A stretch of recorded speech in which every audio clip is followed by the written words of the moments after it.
작년에 여러분이 알다시피 총회가 너무 어려워져서 우리 장종현 총회장님이 다시 총회장으로 추대받으시면서 수습을 좀 해줬으면 좋겠다라고 해서 제가 다시 부총회장으로 강등이 됐어요. 승진이 안 되고 강등이 돼서.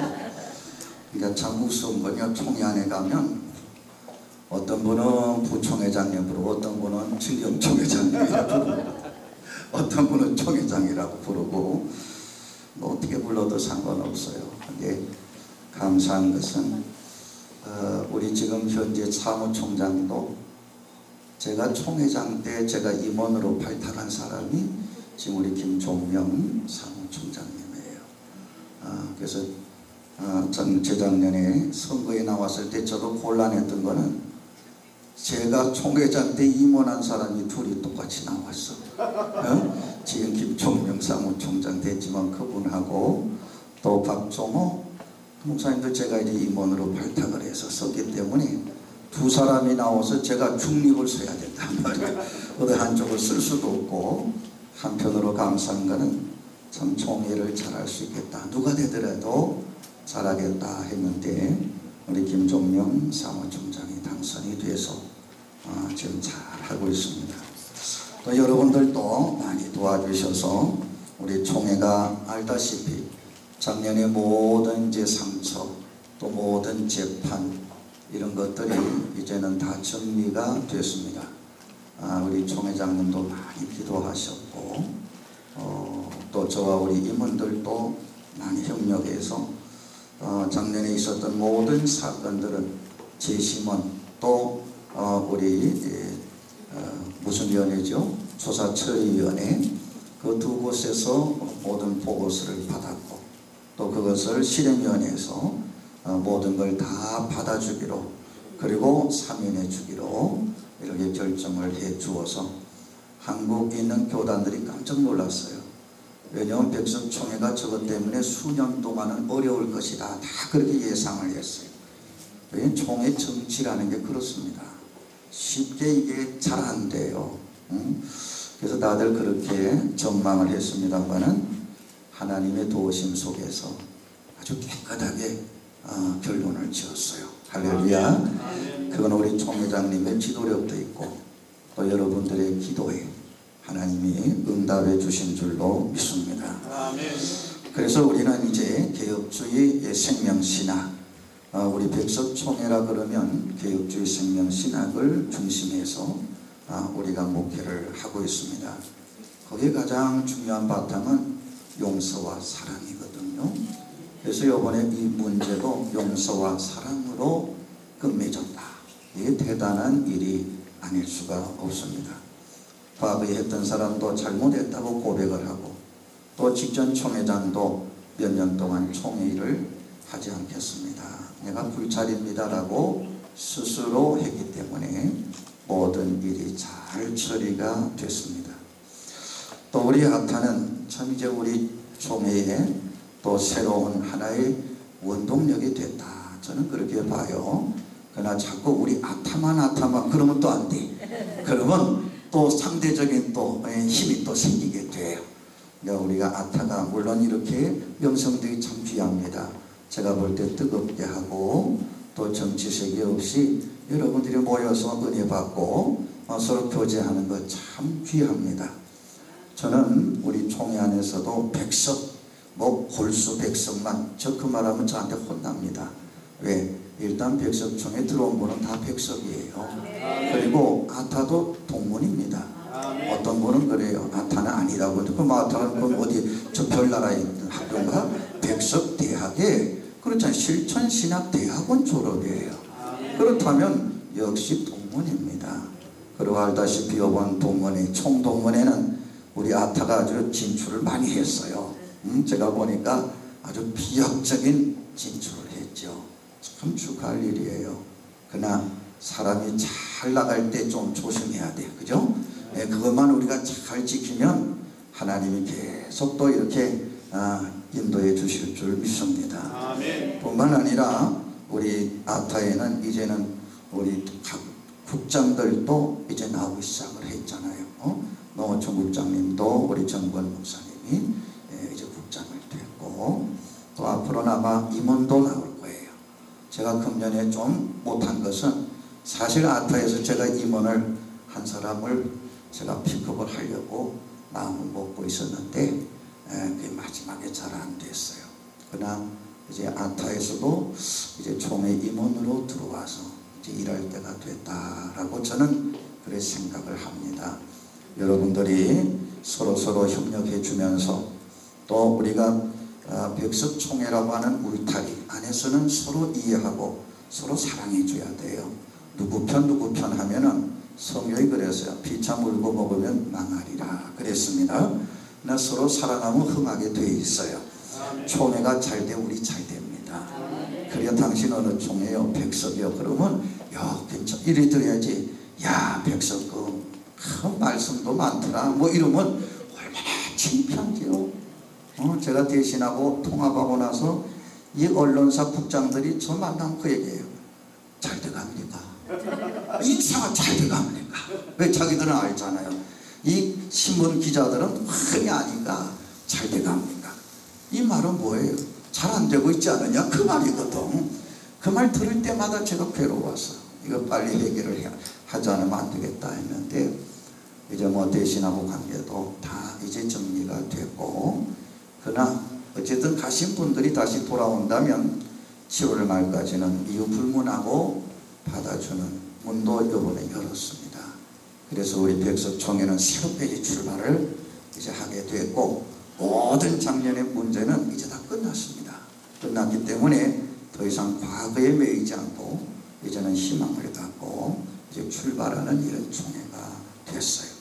여러분들이 알다시피 또 이번에는 이 월세를 내지 못하는 그분들을 위한 그런 우리가 모금 활동도 했고, 여러분들이 어려운 중에서도 어떤 교회는 5만 원도 보내주셔서 큰 교회가 볼 땐 별거 아니가 저는 그렇게 안 봅니다. 그분도 무지하게 어렵고 지원을 받아야 될 뿐이지만 하지 않았을까 저는 그렇게 생각을 해요. 너무 감사해요. 그래도 여러분들 처음에 사실 이걸 제가 임원회를 제가 주재하면서 이 안건을 내놨을 때 어떤 분이 그 얘기했어요. 지금 이렇게 어려울 때 교회 문도 못 열고 헌금이 안 나오는데 이거 모금해야 나오겠냐고. 안 됩니다. 그랬을 때 하나님의 일은 해보자고 하면 하나님이 역사하겠다. 그때 우리 목표는요 솔직히 1억 조금 더 생각했어요.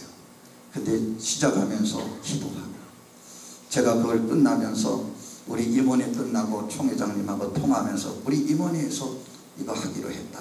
월세 지원해 주기로 결정했으니까 우리가 앞장을 쓰겠습니다. 그랬더니 총회장님 그래요. 그러면 총회장은 얼마나 내야 되냐 그러더구나. 대뜸 하시는 말씀이 총회장은 얼마 내야 되냐 그래요. 그래서 얼마나 있냐 그랬죠. 통장에 3천만 원 했대야. 그래서 다 내라 그러면 도시니까 알아서 했어요. 한 2천만 원만 내보셔. 진짜 2천만 원 하셨어요.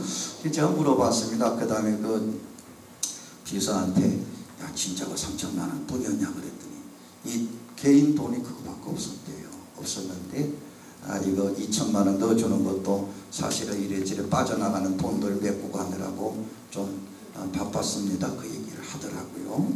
그래도 우리 총회장님이 열심히 해줍니다.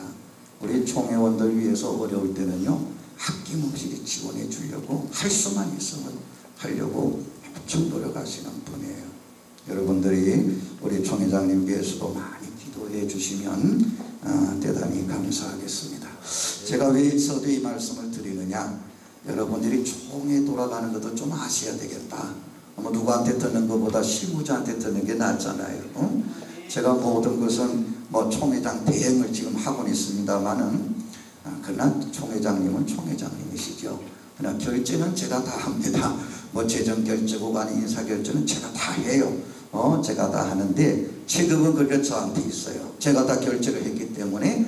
그러나 여러분들이 저는 총회 돌아가는 것 전체를 알기 때문에 여러분에게 지금 말씀을 조금 드린 겁니다. 자, 이제 본문에 들어가서 오늘 저는 제목을 흉년을 준비하라 그랬어요. 지금 우리는 전에 경험해 보지 못한 상황을 맞이하고 있습니다. 예배 드릴 때 마스크 써본 적이 있습니까? 없잖아요. 경험 안 해본 거 지금 하고 있어요. 교회 문 닫아본 적 있습니까? 안전 때문에 없었습니다. 전쟁통에도 예배는 드렸었는데 지금은 드리지 못한 경우가 많았죠. 뭐 요즘에는 좀 엽니다만 거의 다 예배를 드린다고 그러지만 확인 못 드린 교회들이 지금 많았습니다. 여러분, 아직까지도 이 전염병 사태는 끝나질 않았어요. 과연 신종 코로나 바이러스 감염증이 이게 언제 끝날까 아무도 모릅니다. 이게 전 세계적인 일이잖아요. 그러면 과연 이것이 끝났을 때 우리 교회는 어떨까 한번 생각해 보셨습니까? 생각해 보셔야 됩니다. 과거로 천만의 말씀이에요. 이젠 과거로 안 돌아갑니다. 과거같이 예배, 여러분 내 성전에서 드리는 예배 안 돌아갑니다. 저도 그렇게 봐요. 왜? 온라인이라고 하는 예배를 드려보니까 편해요. 과거에는 예배를 빠지면 하나님 앞에 죄송했고 목사님 보기에 죄송하고 성도들 보기 미안했는데 이젠 그거 없어요. 지금은 교회 간다 그러면 어느 교회 권사님 그 얘기 하시더구만. 새벽 기도 갔다 오는데 다른 교회 집사님이 묻더래요. 권사님 어디 갔다 오세요? 새벽 예배 갔다 오거든. 대뜸 하는 말이 지금도 교회 가냐고 그러더래요. 집사가 하는 말이 지금도 교회 가냐고. 그게 무슨 얘기예요? 지금 이런 코로나 사태가 지금 진정 안 되는데 왜 가느냐 그 말 아닙니까? 과거 같은 교회 갔다 온다면 집사 입장에서 미안해하고 그래야 되는데 이젠 거꾸로 호통치는 이런 세상이 됐단 말이에요. 믿는 사람들조차도 이렇게 지금 살아가고 있어요. 예배 드리는 게 여러분 어때요? 떳떳합니까? 아니잖아요. 주변에 지금 눈치 보잖아요. 소리 나갈까봐 문 닫아야 되고 크게 하지 못하고 이게요 전혀 과거에 없었던 일을 지금 우리는 경험을 하고 있는데 이것이 이것으로 끝나겠느냐? 천만의 말씀이에요. 이 사태가 끝나면 우리가 많이 달라집니다. 성도들의 교회관 달라집니다. 예배관 달라집니다. 벌써 달라졌어요. 어느 목사님 그 온라인 설교했더니 과거에 이게 코로나 사태 이전에 조회 숫자하고 코로나 이후의 조회 숫자가 엄청 늘어났대요. 그러면 그 교인도 아닌 분들이 들어간다는 거예요. 그럼 누가 들어가겠어요? 교인 아닌 사람은 안 갑니다. 교인이 온라인 예배 드리라니까 내 교회 건 안 들어가고 유명한 사람들 목사님 교회 들어간다는 거예요. 한번 들어보니까 괜찮다고 이제 계속 거기로 들어간다는 거예요. 몸은 이 교회에 있는데 귀는 어디가 있어요? 딴 교회 목사님 설교를 듣고 있는 거예요. 자, 그러면 그 교회 생활 잘할 수 있을까? 여러분 생각해 보시죠. 또 이외에도 우리 이단들이 계속 이제 세력을 확장할 겁니다. 또 종교인 세금 같은 이것이 지금 이제는 내년부터는 본격적으로 우리 교회에 세금으로 미치게 됩니다. 이건 지금 현실적이에요. 자, 우리가 교회도 뭐 합니까? 예배 드리려면 이제는 방역해야지, 소독해야죠. 그 다음에 또 그 뭡니까? 손 세정제 해야죠. 이름 써야죠. 발열 체크해야죠. 처음에 기분 안 좋더라고. 왜냐면 하필이면 발열 체크하니까 권총같이 생긴 게 있더구만. 그걸 가지고 또 이마에 갖다 대네. 그럼 꼭 총을 쏴서 죽이는 것 같아. 근데 이렇게 떡 하고 이제 거기 나오더구만. 면도라고 하는 게. 형 별로 기분이 안 좋아요. 그 나중에 보니까 이마에가 제일 이제 정확하다 그래서 그리 하는데 손에 해도 되더라고요 그게. 그래서 제가 그랬죠. 제발 이마에다 총 쏘지 말고 손에다 해라. 그게 낫지. 아유 여기다 하니까 꼭 들어온 사람마다 그냥 뭐 죽이는 것 같아. 거기다 대고 이러니까. 자, 여러분 왜 그거 쓸까요? 지금 이제 뭐 일이 터지니까 거기 왔던 사람이 누구냐 알아야 되잖아요. 우리나라가 왜 K방역이라고 세계에서 1등을 알아줍니까? 추적을 해서 나가잖아요. 여기 누가 들렸다 누구 알죠? 이것이 좋게 사용할 때는 그렇게 좋습니다. 이게 나쁘게 활용을 하게 되면 우리 일거일수족은 전부 공개가 되고 어려움을 당할 수밖에 없어요. 제가 90년도에 처음 베트남을 갔어요.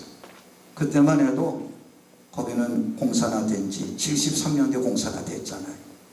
개교의 방문을 함부로 못했어요. 그 동네 인민위원회 가서 신고를 하고 방문을 했어요. 인사도 못합니다. 예배만 참석하고 와야 됩니다. 성교비 주고 와야지, 그냥 주고만 와야지 거기서 무슨 얘기도 못합니다. 그리고 자는 것도 호텔에 잘 때도 여권을 맡기고 자야지 그냥은 선교사도 못 들어오고 남은 거기 호텔 안에 못 들어옵니다. 철저합니다. 거기서 무역업 한다고 속이고서 선교사님 집을 방문하면요, 주변에 5가구가 그 집을 감시하고 있기 때문에 저기 외국인이 들어간다는 게 금방 들어갑니다. 그럼 그 다음에 조사 나옵니다. 그 사람 누구냐, 뭐 때문에 왔느냐, 그거 다 조사합니다. 오늘 우리가 기록하고 예배 드리는 거, 이게 그냥 지나갈 일이 아니에요. 앞으로 이것이 안전이라고 하는 문제로 우리 교회를 탄압한다면 이건 엄청난 어려움이 올 수밖에 없어요. 오늘 우리가 이 교회가 이번에 코로나 사태를 지내면서 앞으로 이런저런 변화가 참 많을 것 같다 하는 예측을 가지게 됩니다. 우리는 해야 됩니다. 한국교회는 이제 풍년은 지나갔다고 봅니다. 다가올 흉년을 준비하지 않으면 흉년 속에서 우리는 허덕이다가 끝나고 맙니다. 목회자는 세상을 바로 보는 눈, 하나님의 뜻을 아는 영적 지식, 성도들을 올바로 인도하는 리더십을 갖춰야 됩니다. 오늘 본문에 있는 말씀은 잘 아는 말씀이에요. 애굽의 왕 바로가 꿈을 꿨는데 해몽이 안 돼요.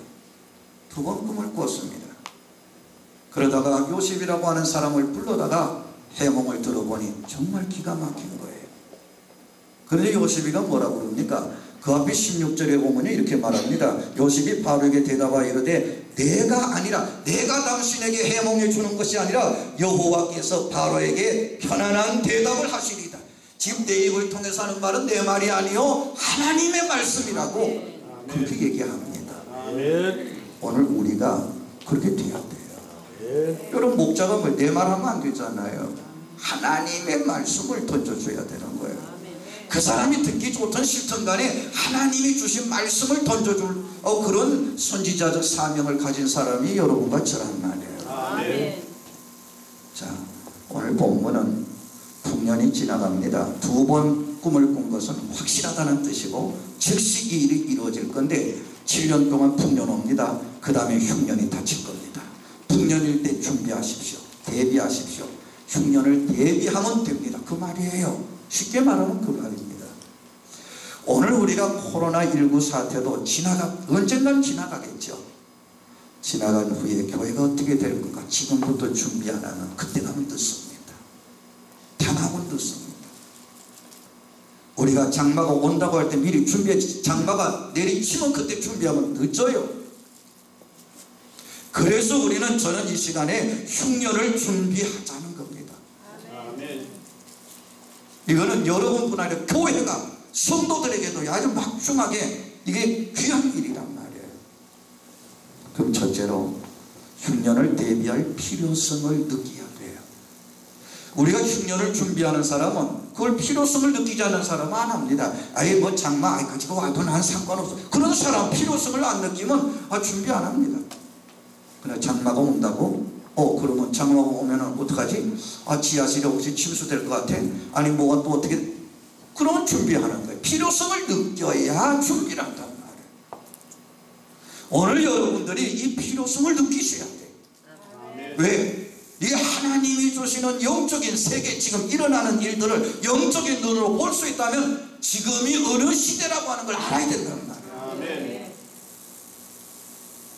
좋다, 즐겁다, 편안하다. 여러분 그러다가 죽일 겁니까? 아니잖아요.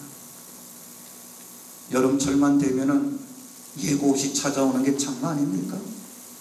그러니까 여름철 되면은 장마가 온다든 안 온다든 간에 여름에 혹시 비가 많이 올 것을 준비하는 사람은 아무리 비가 와도 끄떡없습니다. 그러나 금년에 안 오겠지, 작년에도 안 와. 그런 사람은 보면 큰일 당할 수밖에 없어요.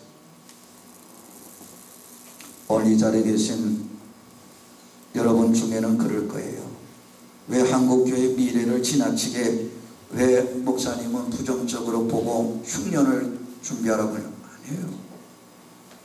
물론 여러분 우리가 부정적으로 보는 거 아니죠. 그렇다고 미래를 긍정적으로만 봐서도 안 됩니다. 부정적으로만 봐서도 안 되고 긍정적으로만 봐서도 안 됩니다. 우리는 미래를 객관적으로 보도록 노력해야 됩니다. 뭘 통해서? 성경을 통해서 지금 이 시대를 볼 수 있어야 되고, 성경이 말하는 마지막 때에 일어나는 이 사회 현상을 통해서 성경과 우리는 접목을 시켜서 이 지금 사회에 일어나는 일들을 볼 때에 이게 지금 어느 때인가 하는 걸 우리가 알아야 된다. 우리는 위기든 기회든 미래를 대하는 태도는 신앙적이요 성경적이어야 될 줄 믿습니다. 세상이 이런 말이에요. 예견된 위기는 일어나지 않는다. 여러분 예견된 위기가 안 일어납니까? 전쟁 난다 그러다가 금방 안 나니까 안 날 것 같죠? 납니다. 자꾸 난다 그러면 나요. 옛날에 우리 어르신들 얘기한 게 있어. 뭐가 잦으면 뭐 싼대요. 그런 말 있죠? 뭐가 잦으면 뭐 나온다고 그러잖아요. 여러분 교회는 위기에 무너지진 않아요. 물론 이 말이 맞습니다. 한국 교회가 오늘까지 갖가지 전쟁도 치루었고 갖가지 정변도 치루었지만 한 번도 우리 교회가 무너진 적은 없습니다. 그러나 이렇게만 생각하고 우리가 마음 놓는다면 이건 문제가 큽니다. 여러분이 이 창세기 41장 42장 쭉 한번 읽어보세요. 만약에 그렇게 편안하다고 생각하면 반드시 무너지진 않아도 고난은 극심한 고난은 당할 거라고 말합니다. 준비하지 않은 사람이 혹독한 대가는 치른다고 성경은 말하고 있단 말이에요. 우린 그래서는 안 되잖아요. 성경이 말하는 일은 반드시 일어납니다. 왜? 하나님의 약속. 하나님의 약속은요 이루어지지 않은 게 없어요. 언젠가 이루어집니다. 지금 이루어지지 않은 반드시 앞으로 이루어진다는 믿음을 우리는 가져야 됩니다. 성경을 보세요. 하나님이 이스라엘 백성들을 사랑하기 때문에 때로는 어떻게 전쟁을 통해서 채찍으로 치게 합니다. 다 죽은 것 같아도 70년 되면 회복을 시켜주고 400년이 되면 다시 돌아가게 만들고, 그러나 그동안의 고생은 400년 고생 70년의 고생은 했다는 사실, 이걸 잊어서는 안 돼요. 그러면 오늘날 현대는 지금 우리 교회는 어떤 흉년을 대비해야 되느냐? 물론 전쟁 뭐 이런 것도 있겠죠. 그러나 미래학자들은 되게 이렇게 얘기합니다. 한국 교회는 경제적인 채찍을 맞을 것이다. 두 번째, 미디어 채찍을 맞을 것이다. 뉴스, 미디어에서 SNS 이런 걸로 교회가 엄청나게 두드려 맞을 것이다. 이거 준비해야 된다. 여러분 이 말을 그냥 넘겨서는 안 돼요. 오늘 본문은 정말 한국교회와 목자들에게 주는 교훈이 참 큽니다. 흉년을 준비한 교회와 목자, 또 준비하지 못한 교회와 목자는 몇 년 후에 확연하게 차이가 날 겁니다. 저는 성경을 통해서 볼 때 하나님이 계획하신 미래 환경, 다시 말하면 흉년이 현실이 된다면 준비하지 않는 교회는 가난에 허덕일 겁니다. 말할 수 없는 궁핍에 허덕이게 될 것이고 고통을 면할 길이 없을 겁니다. 성경이 이미 예고하고 있습니다. 창세기 41장 53절 54절을 보겠습니다. 애굽 땅이 7해 풍년이 그치고, 풍년이 그쳤어요. 7해예요. 요셉이 예언한 그대로, 해몽한 그대로입니다. 7년 동안 풍년이 있다가 그쳤어요. 54절 봅니다. 요셉의 말과 같이 7해 흉년이 들기 시작하네. 요셉이 말이래요. 요셉을 통해서 말했지만 누구의 말이에요? 하나님의 말씀이에요. 하나님이 어떻게 하셨어요? 54절에 흉년이 들기 시작했어요. 각국에는 기근이 있으나 애굽 온 땅에는 먹을 것이 있더니 보세요. 각국에는 주변에 있는 모든 나라도 똑같이 기근을 당했으나 애굽은 먹을 것이 있어요. 왜? 7년 동안 저축했잖아요. 7년 동안 준비했단 말이에요. 남들은 먹을 거 없었지만 애굽은 먹을 것이 있었다. 여러분이 중요한 말입니다. 자, 그 다음에 57절을 볼까요? 각국 백성도 양식을 사려고 애굽으로 들어와 요셉에게 이르렀으니 기근이 온 세상에 심함이었더라. 각국 백성도 애굽에 양식 사러 갔어요. 그러면 애굽에는 기근이 안 들어서 애굽에도 기근이 왔어. 그러나 양식은 풍성했어요. 어디에? 전부 공간에. 요셉이가 창고를 지어가지고 풍년 때 전부 양식을 넣어놨어요. 자, 기근이 왔습니다. 그 애굽의 백성들도 있는 거 먹고 나니 그 다음에는 먹을 게 없어요. 기근이라 농사지에 없는 거예요. 그냥 바로에게 와서 뭐라고 하니까 바로요, 왕이요, 우리 먹을 걸 좀 주세요. 그랬더니 왕이 뭐라고 하냐, 앞에 보면 그렇게 나옵니다. 요셉에게 가서 그가 하라는 대로 해라. 바로가 그 얘기합니다. 요셉에게 가서 달라고 그러고 그가 하라는 대로 해라. 요셉이가 말합니다. 돈 가져와라. 돈 가져와서 양식을 사갑니다. 그래도 애굽 사람들은 돈을 가지고 양식이라도 사서 먹을 수 있었지만은 주변의 국가는 이스라엘을 비롯해 주변의 국가는 돈 주고도 살 수가 없었어요. 없었단 말이에요. 그런데 오세요. 42장 1절 2절에 들어갑니다. 그때 야곱이 애굽에 곡식이 있음을 보고, 야곱이에요. 이스라엘에 사는 야곱이 애굽에 곡식이 있다는 소식을 듣고 아들에게 말합니다. 뭐라 그럽니까? 너희는 어찌하여 서로 바라보고만 있느냐? 야, 지금 없다고 해서 그냥 가만히 있어. 굶어 죽을 거야? 빨리 저 애굽 가서 곡식 좀 사가지고 와. 그렇게 해서 보내는 거예요. 여러분이 알잖아요. 그래서 그 야곱의 자녀들이 요셉이 총리로 있는 곳으로 그 양식을 사러 간 이유가 여기 있던 겁니다. 자, 보세요. 그러면 우리가 살고 죽지 아니하리라. 이렇게 분명히 2절에 기록을 했습니다. 자, 47장을 보겠습니다. 47장 13절로 20절에 있는 말씀을 쭉 읽어보면요, 그 내용이 이겁니다. 시간이 없으니까 다 읽지 않겠어요. 약 7년 흉년이 왔어요. 또 야곱이 사는 이 가나안 땅에도 이스라엘 땅에도 기근이 왔습니다. 이제 야곱도 양식을 구하러 애굽으로 자식을 보냈습니다. 자, 준비되지 못한 자들 꼴입니다.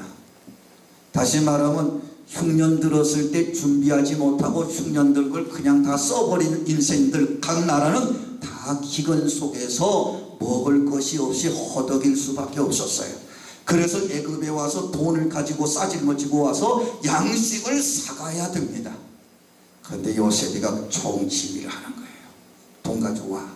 그럼 이방 나라들이 돈 대신 뭘까요? 뭐 금도 가져오고 다 주면 그거 받아가지고 양식을 줍니다. 자, 그 먹고 나니까 또 필요하잖아요. 또 옵니다. 애굽의 사람들, 자기 나라 백성들이 또 왔어요. 아, 먹을 거 다 떨어졌는데 돈을 지난번 다 줬으니 이제 돈 줄 게 없어. 그러나 우리 좀 도와달라고 그럽니다. 요셉이 말합니다. 가축을 가지고 와라. 가축을 가지고 옵니다. 가지고 와서 양식과 바꿔 갑니다. 또 이방 나라들도 와서 양식을 구할 때 똑같은 데 가축을 가지고 와라. 너 돈 없으면 가축이라도 가져와라. 가축을 가져와서, 그럼 누구 거 되느냐? 그 당시 그게 다 왕 겁니다. 바로의 것이 되는 거예요. 돈도 바로의 것이요, 가축도 전부 바로의 것입니다. 여러분 성경 집에 가 읽어보세요. 마지막 나오는 게 있어요. 돈도 가축도 다 줬어요. 그리고 또 배가 고픈 거야. 먹을 게 없어. 그러니까 애굽의 사람들이 또 와서 얘기합니다. 이 요셉에게 우리 먹을 것 좀 달라고. 그런데 알다시피 돈도 없고 가축도 없습니다. 그러면서 그들이 자기 입에서 하는 말이 뭐라고 합니까? 우리의 몸이 있으니 당신이 종이 되겠으니 먹을 것만 주시. 여러분 보세요. 스스로 이제는 자기의 생명까지 몸까지 내놔요. 요셉이 그걸 받고서는 양식을 줍니다. 그러면 그 사람들이 다 누구 거예요? 다 바로 주변 나라도 똑같이 했어요. 이 바로는요, 요셉이 하나 잘 국무총리 세운 덕분에 하나님 앞에 쓰임받는 사람을 사용한 덕분에 전쟁 안 하고 주변 나라 거 다 가졌어요. 물건 다 가졌죠. 그 사람들 전부 총으로 다 만들었죠. 어떻게요? 다 가졌어요. 이게 준비 못한 자와 준비한 자의 차이입니다. 준비한 자는 바로와 같이 남의 거 힘 안 들이고 다 뺐습니다. 다 가질 수 있어요. 교회 마찬가지입니다. 앞으로 어떤 분이 그럽니다. 5년 후가 되면 한국교회는 대단한 지각 변동이 일어날 겁니다. 앞으로 5년 후에 5년 안에 준비하지 아니하면 5년 후에는 지금의 애국과 주변 나라의 모습이 우리의 모습이 될 수도 있다라고 그는 말씀을 했어요. 그게 뭐예요? 지금 여기서 얘기하는 뭐가 없어? 양식이 없었다. 이건 뭐예요? 경제적인 어려움이 온다는 거예요. 오늘 교회도 이런 국가적으로 또 우리 개인적으로 이 경제적인 어려움이 와서 우리를 힘들게 만든다는 거예요. 여러분 지금 여러분 교회는 어때요? 재정적으로 넉넉합니까? 그렇지 않은 게 많을 거예요. 지금 교회가 포젓이 세워졌다고 다 넉넉한 줄 아세요?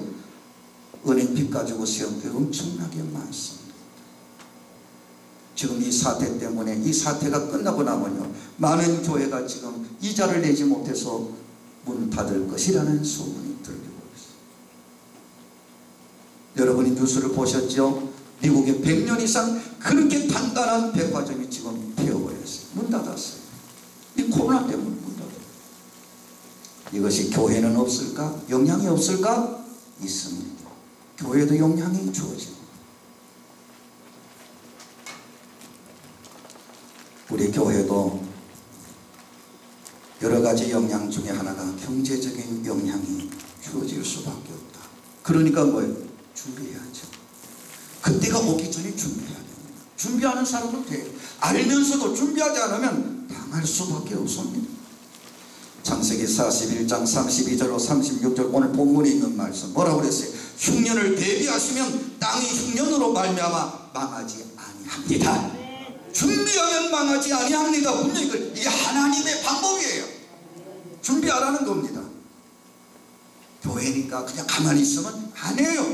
하나님 앞에 우리가 하나님 방법대로 말씀을 들었으면 순종해야 되는 거예요. 그럴 때 하나님이 지켜주시지. 가만히 있는데 하나님 지켜주시는 분이 아닙니다. 그거 아셔야 돼요. 이스라엘 사람들이 출애굽을 할 때 마지막 하나님이 손댄 게 뭐예요? 바로를 손들게 한 게 뭐예요? 장자를 치는 거죠. 마다들. 예고했습니까? 안 했습니까? 했잖아요. 예고했잖아요. 응? 어린 양의 피를 문설주에 발라라. 그러면 죽음의 사자가 지나가겠지만 안 바른 자는 유대인이든 뭐 상관없어. 다 죽였어. 하나님은 반드시 예고합니다. 우리에게 닥칠 흉년 예고합니다. 성경을 통해서 예고하고요. 지금 사회적인 현상을 통해서 예고하고 있습니다. 이걸 보는 눈이 열려야 되고 지금 세상 사람들의 소리가 이것이 우리가 육의 소리가 아니라 하나님이 깨닫게 해주는 소리로 들어야 돼요. 오늘 여러분 모두 정말 이 흉년을 준비해야 된다는 필요성을 꼭 이 시간에 기억하시기를 바랍니다. 두 번째로 재정위기를 대비해야 됩니다. 앞으로 일어날 미래 변화를 감안한다면 우리 한국교회 지도자와 성도는 지금이라도 미래 사역의 방향과 전략을 새롭게 짜야 됩니다. 지금 같은 선교의 방향 재고해야 됩니다. 지금 같은 교회 운영의 방향 재고해야 됩니다. 이제는 새로운 패러다임으로 바꾸지 않으면 큰일 납니다. 여러분이 가장 먼저 닥치는 것이 뭘까요? 종교인 과세로 인해 가지고 여러분에게 지금까지 했던 재정 관리가 바꿔지지 않으면 어려움이 온다는 걸 이제 피부로 느낄 때가 곧 다가옵니다. 괜찮겠지. 그건 여러분의 하나의 희망사항이고요. 정부는 법으로 합니다. 법으로 해요. 인정으로 하는 게 없습니다. 법대로 합니다. 어느 교회에 부모 목사로 있던 친구가 교회를 나가면서 고발을 했어요. 이 교회가 재정적 비리가 있다고 고발을 했어요. 검찰에도 고발을 했으니까 검찰이 부를 수밖에 없고 목사님을 불렀어요. 아니 이런 제보가 들어왔는데 이게 뭐냐, 당신 교회 장부 가져와봐라, 뭐 가져와봐라. 이제 합니다. 조사를 해야 되니까 어떤 비리가 있는지 봐야 되겠다. 그때 그분의 생각이 이거 어떻게 해야 되냐, 그 부목사 하나가 나가면서 교회를 그리 풍지박살 만드는 거예요. 지 마음에 안 든다고. 그때 기도하는 가운데 하나님 주신 게 있었어. 딱 한 장입니다. 뭔 줄 아세요? 여러분 결산서라는 게 있죠. 매년 결산서 만들죠. 회의록이라는 게 있죠. 재직회의록, 공동의회 회의록. 공동의회 회의록을 딱 가지고 왔어요. 가가지고 검사 앞에 내밀었어요. 뭐냐, 이거 우리 1년 살림한 데 대해서 전 교인이 모여가지고 가결한 내용이다. 근데 우리만 한 것이 아니라 여기 봐라, 여기 도장 찍힌 거 봐라. 그래서 보니까 노회 검사 필이라는 게 탁 찍혀 있었어요. 노회가 뭐냐, 우리 상회기관이다. 거기서 이거를 검사해서 옳다고 인정해서 도장을 찍어준다. 그 한마디에 무혐의 처리가 되어버렸어. 왜? 윗기관에서 이게 이상 없다는데 이거 누가 얘기하겠느냐. 그럼 앞으로 노회에서 그거 해주셔야 돼요. 노회에서 이 뭔가 공동의회록하고 재직회의록을 검사필 찍어줘야 돼요. 거기다 여러분들 그 결산 내역하고 요거를 총 금액 쓰잖아요. 얼마라는 거 딱 쓰면 돼요. 그거는 노예에서 인정해 줬기 때문에 국가에서도, 왜? 자기들만 인정받은 게 윗기관에서 인정했기 때문에 인정합니다. 여러분들이 이거 명심하세요. 앞으로 이런 일들이 계속 일어납니다. 어떤 교회는 세무서에서 나왔어요. 이런 얘기가 있어서 장부 좀 보겠다. 사람이요, 목회자들은 단순합니다. 사회 경험이 없는 분들은 당황해가지고 겁이 나가지고 보여주면 끝납니다. 절대 한 번 보여주면 계속 나갑니다. 안 된다. 막아야 돼. 못해주고 내 대신 세무를, 우리 교회 세무를 관리하는 분이 있으니까 그분을 보낼 테니까 그분하고 얘기하라고 딱 잘라서 보내야지. 거기서 펴주면은 여러분은 뭐가 걸려? 다 걸려. 어딜 걸려? 다 걸려. 오늘 교회가 물론 우리가 정직하게 바르게 재정관리를 해야 되는데 우리 나름대로 열심히 한다고 그래도 이게 그런 경우가 생겨요. 여러분 성격이 주고 다 영수증 받습니까? 안 받잖아요. 이거 잘못하면 다 걸립니다. 이거. 앞으로는 온라인으로 보내는 그게 있어야 돼요. 그걸 가지고 있어야 됩니다. 증빙 자료가 있어야 돼요. 그거 없으면 안 됩니다. 그래서 총회에서 앞으로는 여러분이 개교인 걸로 하는 성교비 어느 선교사 지정 기탁을 받아가지고 총회에서 그분 통장 만들어서 넣어주면 제일 깨끗합니다. 거기에 대해서는 여러분들이 뭐 그걸 유용했다 이 말 안 듣습니다. 근데 그게 없으면 죽어도 유용했다고 오해를 받을 수 있단 말이에요. 어려움 당할 수 있다. 자, 그것뿐 아닙니다. 자, 요셉 당시 7년 흉년 들었잖아요. 그래도 교회가 믿음이 있고 뭐 할 때는 열심히 헌금합니다. 요즘에 건축헌금하면 잘 나옵니까? 안 나옵니다. 과거에는 건축헌금하면요 집도 팔아서 내놨어요. 지금은 집 파는 거는 아마 하늘의 별 따기일 겁니다. 왜? 자기 노후 준비하느라고. 지금 이제 트렌드가 바뀌었습니다. 교인일지라도 내 노후 생활을 해야 되기 때문에 절대 그거 안 합니다. 그러면 지금 교회를 건축할 때 빚내서 하는 거는 장애입니다. 절대로 하면 안 됩니다. 너무 교회 건물에 우리가 애착을 가져서는 안 돼요. 빨리 빚은 갚아야 됩니다. 최대한 빨리 빚을 청산하지 않으면요 빚 없는 교회가 되죠. 앞으로 빚을 가지고 있으면 정말 어렵습니다. 여러분 책에 아마 그런 게 있어요. 앞으로 뭐 5년 내 빚 없는 사람이 뭐 성공한다. 빚 있는 사람은 앞으로 5년 내 어려워진다. 이제 그런 얘기. 일반인 쓰는 그 책도 있습니다. 제가 봤습니다. 지금 세계에서 일어나는 일들 한번 보십시다. 미국의 트럼프 대통령이 미국 우선주의를 하죠. 모든 게 자기 나라 우선이에요. 자기 나라에 이익이 안 되는 건 전부 버립니다. 이익되는 것만 전부 챙기잖아요. 유럽은 어떻습니까? 옛 영광을 회복하려고 유럽연합이 똘똘 뭉쳐가지고 이제 자기들의 주권을 또 조금씩 이제 주장하는 그런 시기죠. 또 중국은 어때요? 미국, 예전에 미국을 너무나도 못 봤는데 이제는 우리도 대등할 수 있다고 미국하고 한번 겨뤄봤잖아요. 겨루면서 무역전쟁을 해가지고 어려움 당하고, 그러면서도 계속 우리도 힘이 있다는 걸 과시하려고 러시아나 중국이 지금 다시 부상하고 있어요. 자, 이런 국제적인 정세뿐 아니라 우리가 우리 사회 일반을 보면은 인공지능 기술이 최대한 발전했어요. 저는 지난번 미국을 갔다 왔어요. 우리 총회 노회 이제 순방을 하러, 이 총회장님이 원래 취임하면 1년에 한 번 그 순방을 다 합니다. 그래서 미주하고 캐나다 순방을 제가 이제 인솔해서 갔다 왔는데, 갔다 오니까 우리 장로님이 차를 하나 바꿔놨어요. 근데 미국에 있을 때 제가 전화를 받았어요.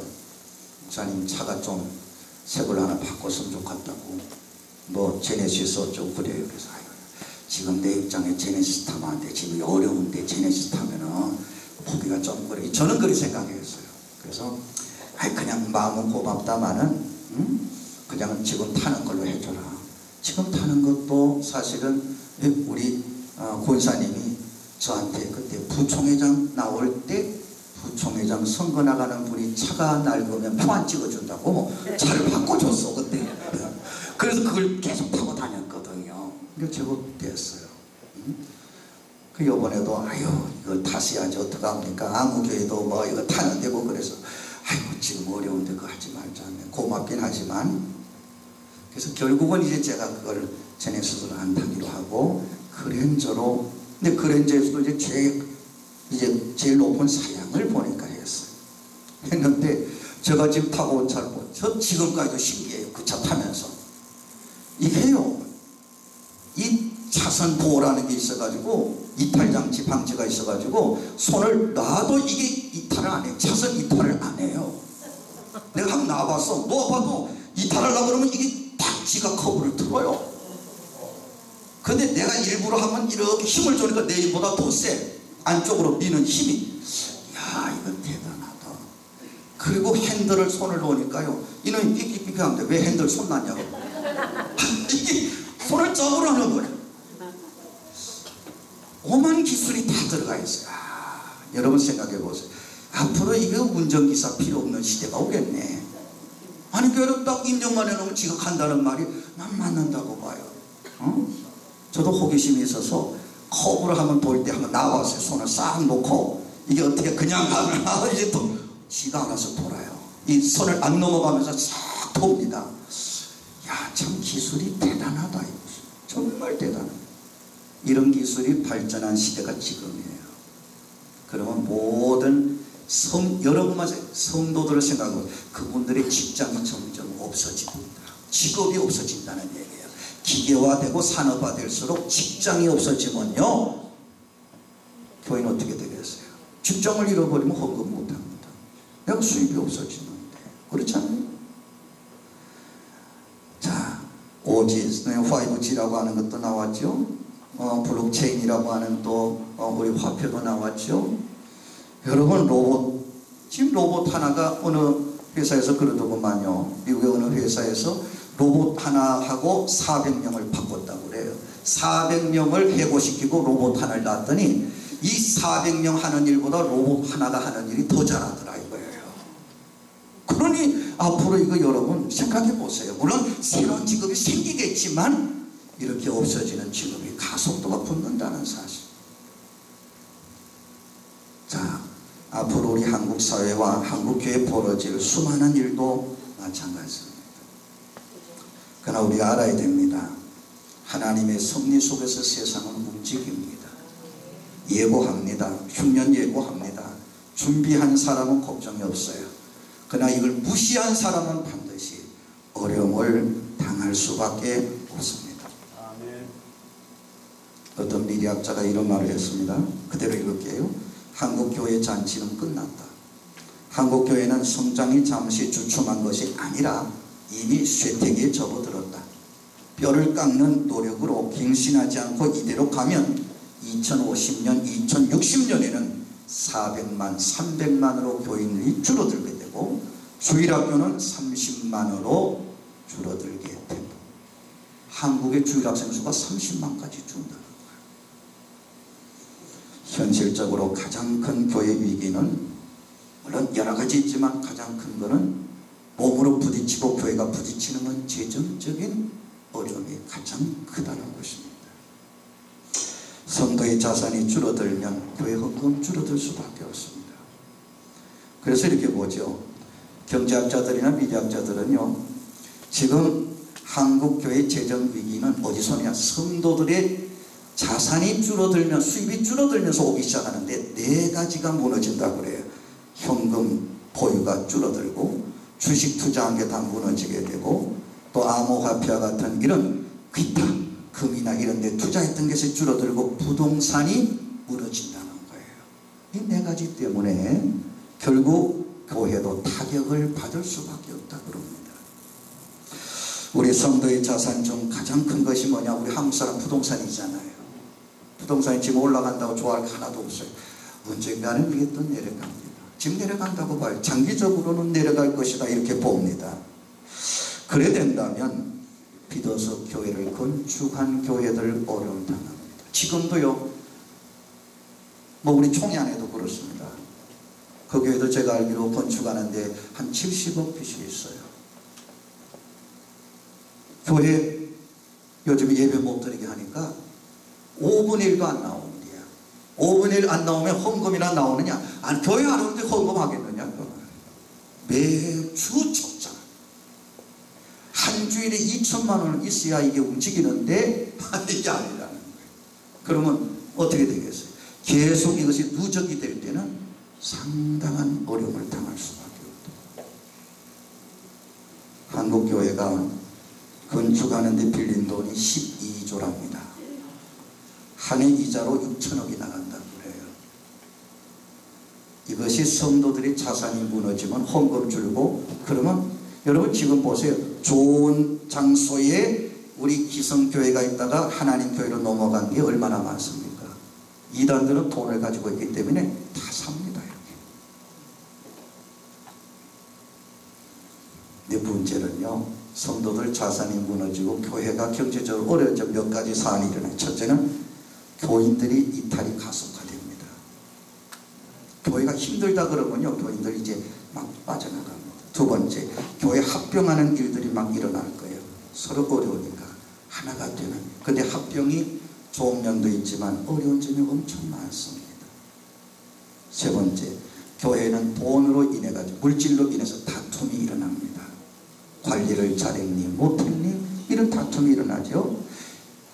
노인 세대, 기성 세대와 젊은 세대의 물질로 인한 다툼도 일어날 것으로 봅니다. 결국 한국 교회는 비난과 조롱의 대상이 될 수밖에 없다는 거죠. IMF 때보다 더 고통이 변화될 것이라고 미래학자들은 내다봅니다. 왜 그런 줄 아세요? IMF 때는요, 기업 부도래요. 근데 지금은 개인 부도랍니다. 기업 부도보다 더 체감 큰 것이 개인 부도 아닙니까? 개인적으로 무너지는 게 더 크다는 거죠. 그럼 우리 성도들에게 일어나는 일이라는 말입니다. 한국교회가 우리나라에 처음 복음을 전할 때는 정말 숫자는 적었어요. 그러나 내세와 현세에 대한 확실한 부활의 신앙, 사랑에 실천하는 이 신앙, 수준 높은 신앙을 가졌어요. 그런데 지금은 아닙니다. 그 당시는 수는 적어도 기독교인들 인정받았어요. 지금은 숫자는 많다고 하지만은 그 도덕적 기대가 세상 사람들보다 못하다고 인정을 받아요. 미래에 대한 부활의 신앙은 아닙니다. 지금 그렇게 없습니다. 말하는 거 보면 세상 사람은 똑같이 얘기합니다. 내가 노후 준비해야 되고 뭐 이런 얘기하는 거 보면 부활의 신앙은 어디 갔는지 뒷주머니 집어넣고 살고 세상 사람은 똑같은 얘기를 하고 살아간단 말입니다. 오늘 여러분, 지금 한국 경제는 서서히 하강으로 내려갑니다. 여러분이 알다시피 나라가 어렵고 세계적으로 지금 이 코로나 때문에 얼마나 돈을 많이 풉니까? 어떤 분이 그러더구만요. 야, 요즘에는 자식보다 국가가 더 잘해준대요. 자식이 도와주는 것보다 국가가 막 갖다 주는 게 더 많대요. 뭐 돈도 쓰라고 갖다 주고 뭐 먹을 것도 갖다 주고 하니까 좋기는 좋은데 걱정은 된대. 이렇게 줬다가 나중에 어떻게 될까? 나는 괜찮은데 이 후손이 그걸 부담하는 게 아닌가? 이 염려가 된다. 그 말을 해요. 여러분, 우리는 재정적 위기를 미리 대비해야 됩니다. 그거는 첫째, 재정의 투명성을 가져야 돼요. 두 번째는 재정 지출의 우선순위를 정립해야 됩니다. 무엇이 우선이고 나중에 나래. 가장 시급한 건 빚을 정리하는 게 최우선이 돼야 돼요. 다른 것부터 빚을 먼저 갚아나가는 것을 먼저 해야 됩니다. 그 다음에는 우리가 교회관과 물질관을 제대로 심어줘야 돼요. 교인들에게 성경적인 재정관을 심어줘야 된다는 말이에요. 목회자가 그게 있어야 심어주지. 나부터 그게 없으면 못 심어주는 거예요. 오늘 여러분, 마지막으로 말씀드릴게요. 요셉 같은 목자가 되시기 바랍니다. 아멘. 요셉이 한 사람 때문에 애굽은 흉년을 극복했어요. 그 국민들도 어쨌든 돈을 갖다 주던 먹었잖아요. 나중에 뭐 그 나라의 종, 뭐 자기 나라인데 뭐 왕의 종이 된들 딴 나라하고는 다르잖아요. 애굽 사람들은 어쨌든 그 요셉이 하나 때문에 그 백성들은 하여튼 굶주리지 않고 살았어요.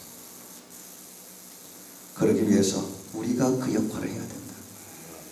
우리 때문에 우리 성도들이 굶주려서는 안 된다. 그들의 굶주림을 해결해 주는 목자가 되어야 된다.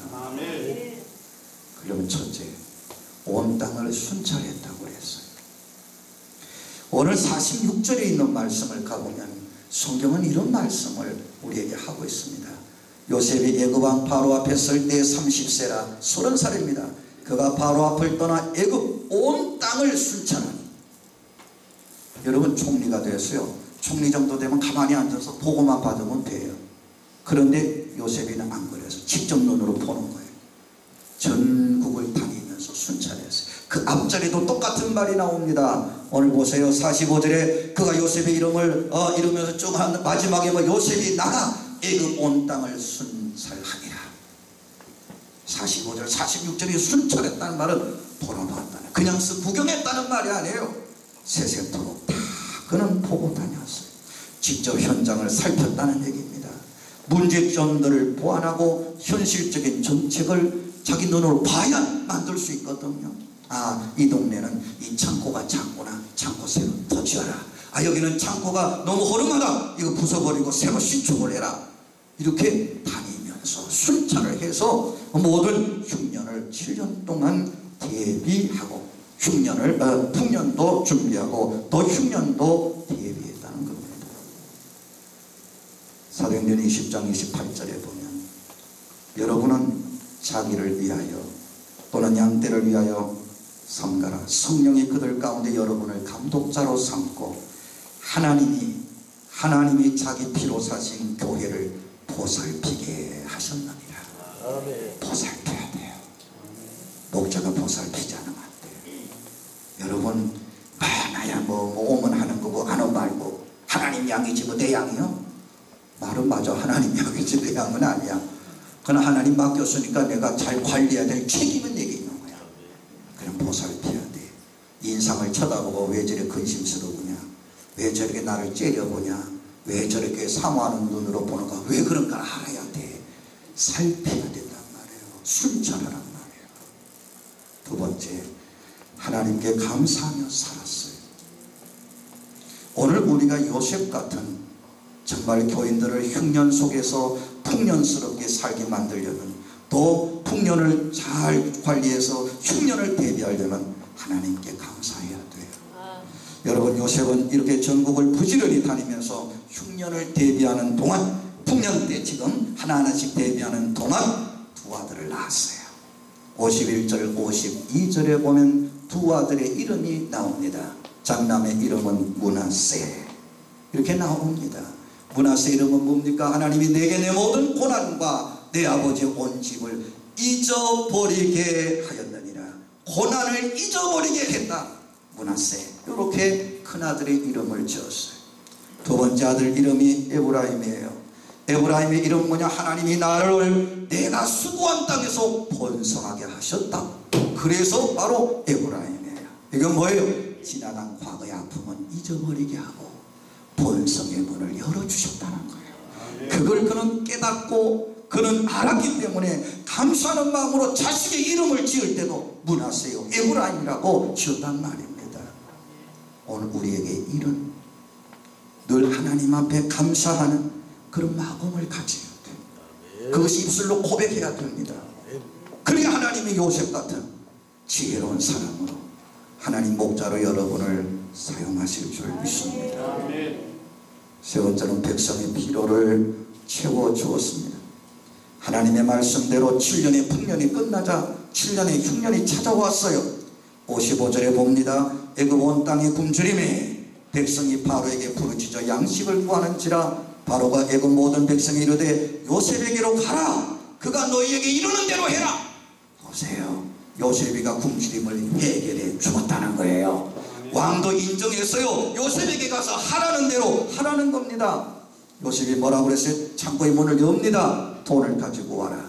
돈 가져와서 사가지고 가라. 돈 있는 자는 다 돈을 주고 사가지고 왔습니다.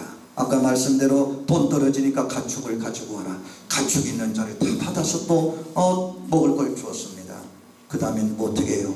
바로 보니까 자기 자신을 그냥 자기 몸이라도 종으로 내가 내놓겠다.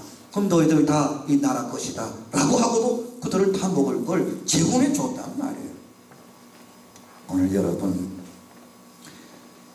애굽의 기근만 해결한 것이 아니라 요셉은 이방 나라의 기근도 해결해 줬어요. 그래서 보세요, 가나안에서 온 자기 아버지 야곱의 형제들도 먹고 살게 해줬죠. 또 이방 나라 사람들도 돈 가져오면 양식 줬어요. 이방 나라라고 안 파는 게 아니에요. 다 팔았어요. 이게 그 정도로 이 풍년 때 준비를 잘했다는 얘기입니다. 주변 나라까지 줄 정도라면 정말 준비를 잘했습니다. 오늘 여러분 준비 잘하세요. 아멘. 목사가 준비할 게 뭐 있어요? 설교 준비 잘해요. 그렇잖아요. 대충 하지 말고 저삼순지 뭐 하듯이 하지 말고 산소 풀 깎듯이 하지 말고, 사실 우리 성도들이 보는 건 하나님 말씀이에요. 첫째는 제가 보니까 아직까지도 우리 한국 성도님들은요 말씀이에요. 말씀 듣고자 와요. 물론 신유도 귀해요. 다 귀한데 첫째는 바로 말씀이더라고요. 우리가 말씀 하나를 먹이더라도 좋은 거 먹이려고 애써야 돼. 여러분, 부모가 자식에게 뭘 하나 먹여도 있는 가지고라도 잘 만들어서 주려고 그러죠. 그런 마음이 있어야 돼. 내 모든 걸 좀 동원해서 하려고 하는 그 마음이 있어야 돼. 그게 중요한 거예요. 오늘은 목회자는 성도들의 필요를 채워줘야 됩니다. 바른 길로 인도해야 됩니다. 요셉처럼 하나님 앞에 인정받고 하나님이 주신 지혜와 영성을 가져야 됩니다. 그리고 사심없이 오직 하나님 말씀대로 살아야 됩니다. 그래서 교회와 성도가 어려울 때 내 답을 주지 말고 하나님 주신 답을 주는 여러분이 돼야 돼요. 목자가 물질로 도와주는 게 아니라 말씀으로 도와줘야 돼요. 내가 어떤 힘으로 그 성도를 어려움을 건져주는 게 아니라 하나님 말씀으로 그 어려움을 건져줘야 된단 말이에요. 영적 흉년을 준비하세요. 육적 흉년도 준비해야 됩니다. 그러기 위해서 하나님이 비사용하는 정말 21세기 요셉 같은 말씀과 영성이 뛰어난 우리 아타 여러분들이 다 되시기를 예수 이름으로 축원합니다. 축원합니다. 우리